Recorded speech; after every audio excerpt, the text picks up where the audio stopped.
entrepreneurs to rise, innovate, and create lasting impact. And today I have my special guest, helping founders reclaim their zone of genius. She is the CEO of Virtually Aligned, no other than Miss Anna Brambilla. Hi. Welcome, Miss Anna, on Entrepreneurship 101. And can you please introduce more about yourself that I miss? Sure. So I am the founder and CEO of virtuallyaligned.com, or Virtually Aligned is the company. And my passion is helping entrepreneurs get back into their zone of genius by getting them out of the admin side of things. So I own a company that helps entrepreneurs, solopreneurs, coaches, consultants to get out of their own way and focus on the things that only they can do, and that work that brings them back to their purpose and meaning for why they started the business. Well, thank you so much for sharing your knowledge and wisdom to the world, Miss Anna. Thank you. So today, let's talk about how you helping founders to reclaim their zone of genius. So tell us, Miss Anna, distinguish between the zone of genius and the zone of excellence. Oh, it's a great Looking, question. yes, looking at your first last week, what percentage of your time was spent in each? And what would happen if you flip those percentage? For me personally, I'd say a good amount was spent in my zone of genius last week. I Mm-hmm. focus on networking and connecting with people and bigger thinking and helping people. I'm a matchmaker and an educator at heart. I love teaching people and connecting people with resources that they never knew existed. So for me personally, also because I have a phenomenal executive assistant who takes over a lot of the stuff for me, I don't have to worry about that so much. But there is to answer your original question, the difference between zone of genius and zone of excellence is really what is it that lights you up? We all have things that we do well, right? And those are and that can be our zone of excellence. The zone of genius is really what are the things that make you uniquely you, that come so easily to you you can't even believe that they're difficult for anybody else. A good example is public speaking. Most people in the world hate public speaking. There's a number of people who are like, yeah, I don't mind it. A handful of people are like, oh my God, I love public speaking. That's something where I come alive and I'm naturally who I am. So that's an example. Does that help? Definitely, yes, Miss Anna. You argues that founders often overestimated how much time they spend in the zone of genius.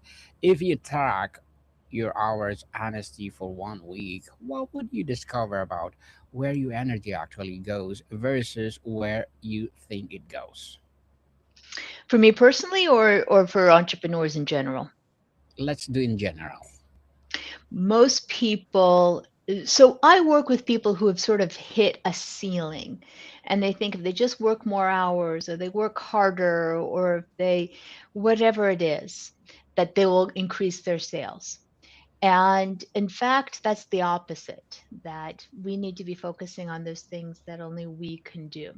So, most people, I would argue, spend most of their time in their zone of not even excellence, their zone of good enough, right? Answering Mm-hmm. emails, doing the calendar, doing the admin, following up on things that can be easily delegated to somebody else.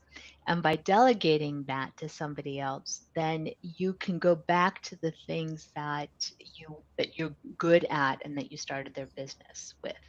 So I work with people who are purpose-driven entrepreneurs. They didn't wake up one day and just say, "Hey, I'm going to do this because I can make a lot of money." Yes, absolutely. That's a reason to get up in the morning. But the people that I work with have a deep-seated need to make a difference in the world. And so you can see behind me or above me, I have that heart shaped ripple effect picture. And that's my That's my modus operandi. That's what gets me excited in the day. And basically what that means is I want to be that little drop that's going to make a difference in the world. And I attract and work with people who feel the same way. They want to do whatever it is, whatever their calling is, but they want to do that exclusively. They don't want to work on other things. They don't want to have to follow up on bills or get on podcasts or follow up with the emails or think about their calendar or sign up for networking events, whatever it is. They want to do those things. In my case, I want to do those things of connecting people and connecting with people so that they can find the support and the help that they need to be more successful. That's my zone of genius. And I hire VAs and I help people hire virtual assistants and executive assistants that their zone of genius is all that admin stuff that I personally hate to do. Very well said, Miss Anna. The zone of chaos is characterized by constant firefighting, overwhelm, and reactivity. When you are in that zone, what does it feel like you in the body, and what the signal your body is sending that your mind keeps overriding? Well, it's a great question, and I think it depends on everybody, right? If for me, I feel a heaviness in my chest. I feel oh my God, I have so much, I can't even finish a sentence. Sometimes the back of my arms hurt. That's my sense. Or at the end of the day, you can sense it when you go home and you're just like, I did nothing today. I didn't move my business down. I got a lot of stupid little stuff done, but it really didn't move the needle. And I firmly believe as founders, as entrepreneurs, as CEOs of our business, we should be moving the needle every day. But that's not done in an administrative way. So for me, it's thinking about what's the next big project? What's my thought leadership? How am I networking? How am I talking to people? It's not about following up on emails or, other things like that. It's really more into, yeah, to getting to know people and thinking about what's going to be best for my business and the clients that I serve. But everybody feels the zone of chaos differently. It can feel like your heart is racing. It can feel like, your throat is constricting. Really, everybody is different. But you'll know, you can sense if you look over your day or the past week. How does that work? How do you feel about that? Do you feel like you made some measurable progress in your business, or do you feel like, I spent the entire week doing nothing productive? You noted that very mindset driving success can also drive burnout. Where in your Mm-hmm. life is the same quality that makes you successful also slowly destroying you? Yep. Yep. Exactly. Are you asking me a question where has that happened, or are you asking Yes. in general? In general, Miss Anna. Um, well, what I see is that people start a business, whatever it is, a consulting or whatever kind of business they start. And they start because they have an idea for what's missing in the world. What are they bringing to the table that is different? They have it. They see a need in the marketplace, so that they know that they bring something special to the table that nobody else can. And so what happens is they start that business, and a lot of people are bootstrapping it for understandable reasons. It costs some money, but they're doing it all themselves. And that things grow and grow and grow. Maybe they grow their team, maybe they don't, maybe they're still trying to hold on to it themselves. At a certain point, they wake up and they realize, I'm making all the decisions. I'm the bottleneck. I'm not empowering my team to take ownership. So for my business, we help people not hire a virtual assistant who's just a task taker. And they're fun. There's lots of people who do very routine tasks on a virtual assistant basis, and that's terrific. Instead, we help people find that second brain. That's somebody who's going to be the right hand person, not that they're delegating tasks to, but that they're delegating ownership to. So, for example, I have an incredible team, and the key people on my team. This just happened today. For example, there was a question about the website, and there was something funky going on with another website that we own for another company that we're working on. And all of a sudden, it was doing weird, random things. And so they knew, hey, Anna, this is going on, but I didn't have to do anything about it. They were empowered to reach out to the right vendor, to figure out the right things behind the scenes. That's what I mean. Now, if I were still a smaller company and somebody on my team came to me and said, you know what, this is all messed up, I would have freaked. I would have jumped into it, tried to figure it out. How is this going to work? I would have spent way more time that was necessary trying to get it fixed. Whereas when you have that executive assistant and that team that you can give ownership to of whatever the activities are, then you can focus on the things like I get to do this podcast. I'm not having to cancel because I've got to figure out this tech support issue. Very well said, Miss Anna. And many founders tie their self worth not being the person who does everything.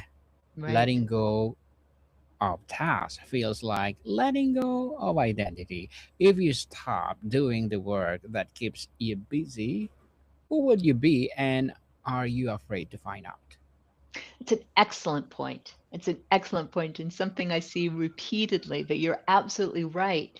You become, when you build a company from scratch, you become the identity of that company, right? You're the face of the company. You're the reason the company exists. You're the one that's doing all the work. And that's wonderful. But after you reach a certain point, and it's different for everybody, um, some people are more strategic. Some people get to that point sooner that rather than later. It's not a revenue period necessarily, but you get to that point where you are constricted and you realize the pain of continuing to do it all. It's worth it to you to find somebody who's going to take care of it and where you can outsource it.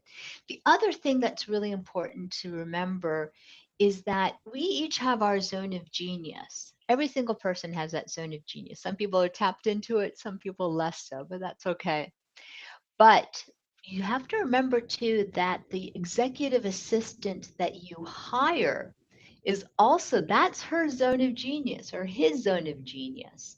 For example, my own executive assistant who I have, who's phenomenal, her zone of genius is keeping me organized and keeping me focused and keeping me on track and taking care of all of those things that I don't want to do. So we're both operating in our zone of genius, which I think is such a wonderful concept. So it's not just I'm doing the work that I love, but everybody else is doing work that they hate. Instead, it's, hey, let's all find the things that we're good at and love to do and focus on that. Indeed, Miss Anna, the control illusion convinces founders that if they don't do it themselves, it won't done right. That has to Yes. believe been proven false in your past, or and why do we keep believing it anyway? Well, that is something that's very common, and I see a lot of people do that all the time, and with understandably. You've created it. You've done it that way. You know how to do it. It's fine. It's easy. It's wonderful. I completely understand that. I felt that too. It's like I'll just. It's easier for me just to do it myself than try and explain it, or empower somebody else to do that. And what I have found, first of all, I was so stressed out. I wasn't enjoying my life. I was working way too many hours in my business that I shouldn't have been working on. So instead, what the pain often becomes so overwhelming that you just want to get it off your plate. But the other thing too is you can gradually, it's not like, when I hired my executive assistant, I said, okay, here's my company. Go do, here are all these tasks, go do it the way you want to. Instead, piecemeal, slowly but surely gave her more and more, taught her my voice, taught her my mannerisms, taught her how I want things to be done. And a good executive assistant is really going to become your second brain and is really going to become somebody who understands and anticipates what you need. When you start to see that happen, and it doesn't take very long typically, when you start to see what that does, and having somebody to do that with you and for you, you start thinking about more and more things that you can hand off. But it's a trial. You're getting to know each other. It's like you're dating in the beginning, right? I mean, I've been married to my husband now for 20 years. We have a shorthand. I know what, how he wants things. He knows how I want things. We know what I say, or how he says things.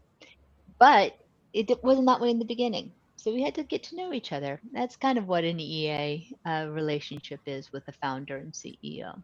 You get to know that, but it is. That's probably one of the biggest things is learning how to teach somebody else how to do things. But if you find the right person, you'll find that they'll pick it up pretty quickly. Miss Anna, guilt often keeps founders stuck. Guilt about delegating, guilt Hmm. about resting, guilt about not earning their Hmm. success. What would you Yeah. have to forgive yourself for in order to finally step into a zone of genius? Oh, that's a great question. I've never been asked that. But I think guilt is a very, very key component to so many people. And not to say that men don't feel this, but I see this a lot more frequently with women. This guilt of I didn't do it well enough, or I'm giving up something, or whatever it is. I felt that myself, right? I wish I could say I was perfect, but I'm not. And I think what guilt does, and um, what you need to do, or what is helpful to get over that, is to look at it honestly and say, okay, did I have a kid who's going to be turning 18 in a couple of weeks, for example. So I'm not spending as much time with him. Oh my God, that makes me a bad parent. He's going off to college. Oh my God, I'm going to be spending so little time with him, and he's going to be leaving the house. And you get into this cycle of guilt. And what I choose is I look at it differently. So I do spend as much time as he will want to spend with me. Being a 17-year-old boy, hanging out with mom is not at the top of his list, but that's okay. But I look at too how having my life be full, and having my life be uh, doing other things, and my life is not revolved around him. That's setting a good example for him. And then sometimes you just, feel the guilt and do it anyway. And there's just going to be times when you're going to feel guilty because it's hard to manage everything, especially if you're a founder and CEO. You're constantly, there's things that are always pulling at you. And I also find that it's helpful for me to look back at my successes and what have I done and what's been worthwhile. Indeed, celebrate your small wins. Exactly. Definitely. So, Miss Anna, you stated that you cannot build a business beyond your own personal limits until you Yeah. address what's going on inside you. What internal limit are you currently bumping against that no amount of external strategy can fix? Ooh, that's a good question.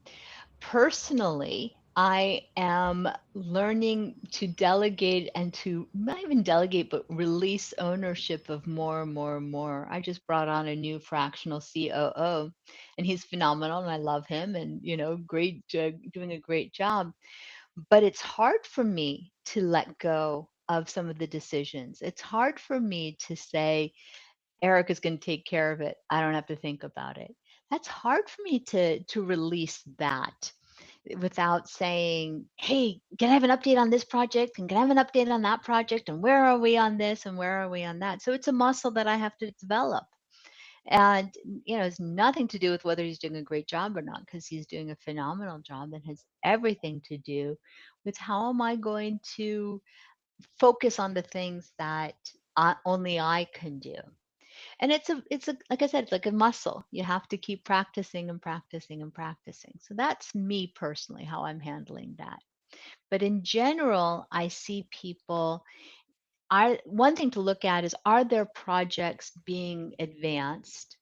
And if they are, by whom? If it's by the founder and CEO, what's not happening? What's not being advanced? Their thought leadership, their projects, their strategic planning, books that they're writing, whatever it is, because they were so focused on getting all of the little admin details that frankly could be handled by somebody else. So I encourage every founder to think about that.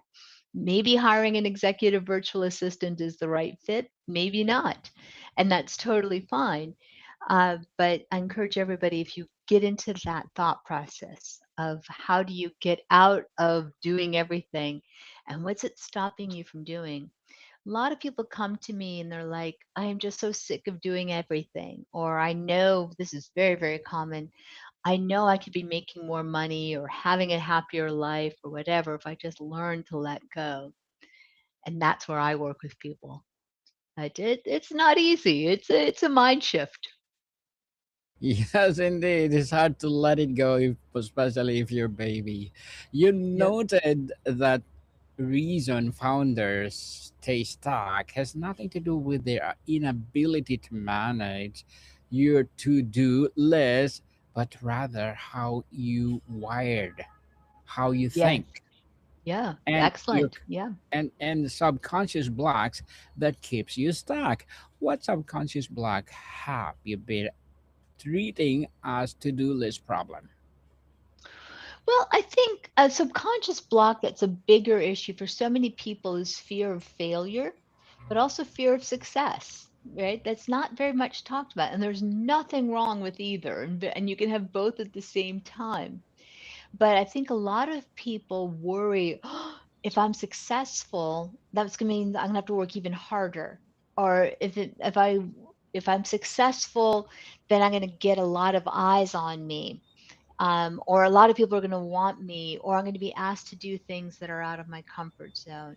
So I think a lot of people feel that fear of success and fear of failure, absolutely too. So what I always encourage people to think about is think about your ideal life. Certainly, I mean, now we can go into the law of attraction and all of that stuff, which is a wholly different subject. But think about, what is it that scares you about being successful? What is it about what you're trying to do? Um, what are you afraid of?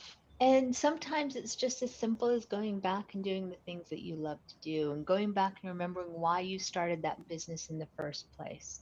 Because I find that the more you go back to your why, the more you go back to your purpose, the more you go back to that drive within you, the happier and the easier it will be to learn to focus only on those things and let everything be handled by somebody else. Beautifully articulated, Miss Anna. You argue that delegation is not striking Yep. responsibility, but taking responsibility for operating at your highest level. If you truly believe that, what would you stop doing today? I would stop looking at my emails. I don't know about you, but that is the biggest time sink that I True, know of.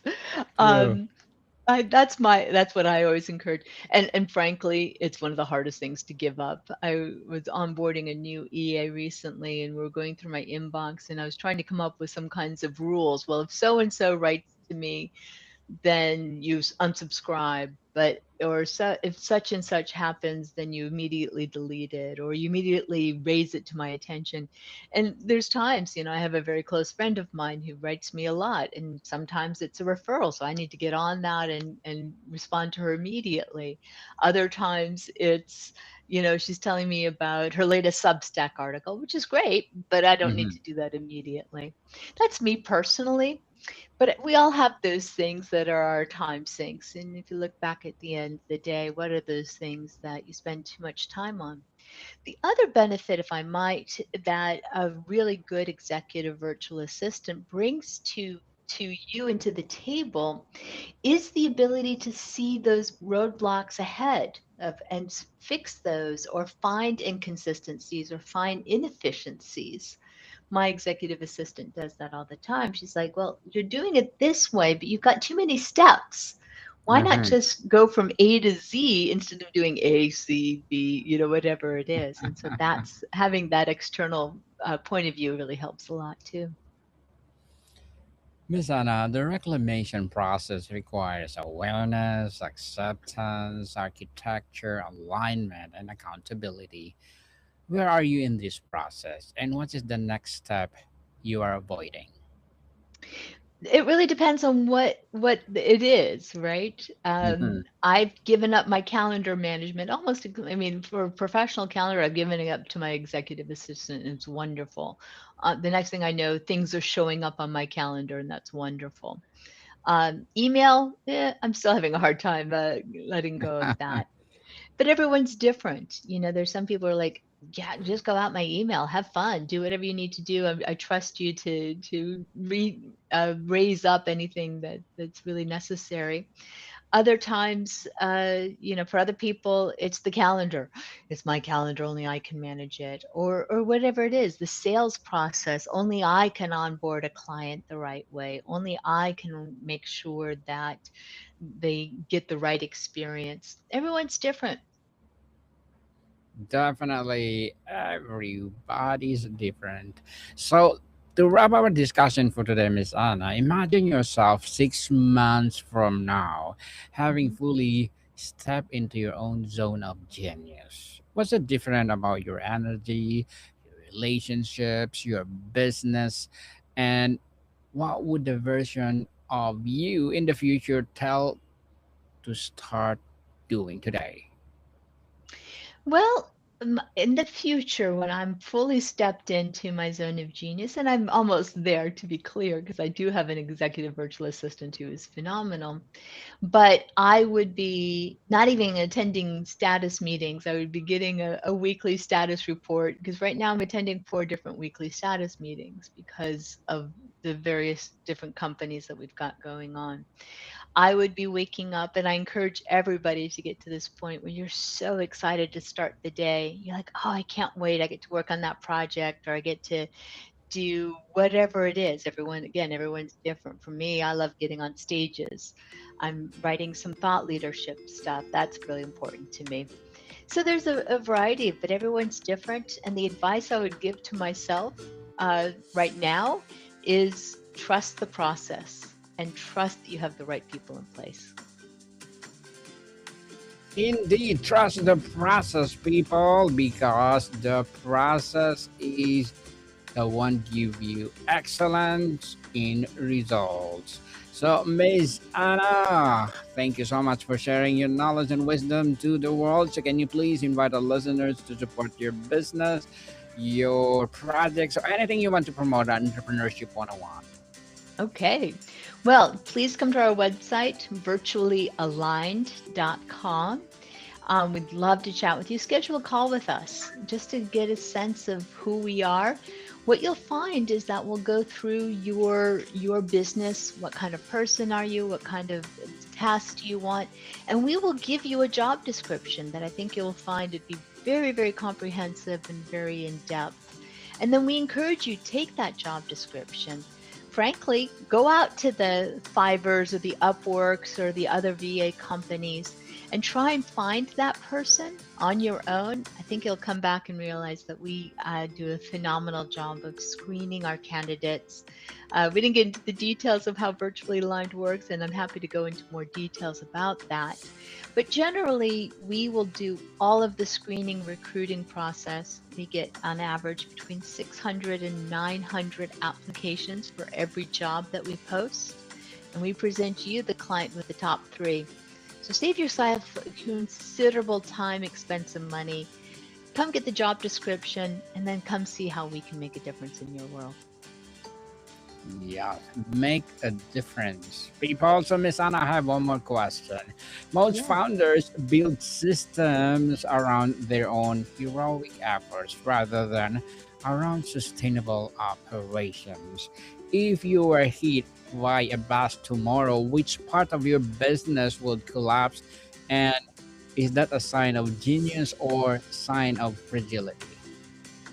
Well, if something collapses, that's a sign of fragility, right? If anything Yeah. happens, that's a sign of fragility. I don't know that anything would necessarily collapse. I think the sales process, because we haven't developed the sales process because we haven't needed it. I'm still doing it well enough to be able to handle the sales calls.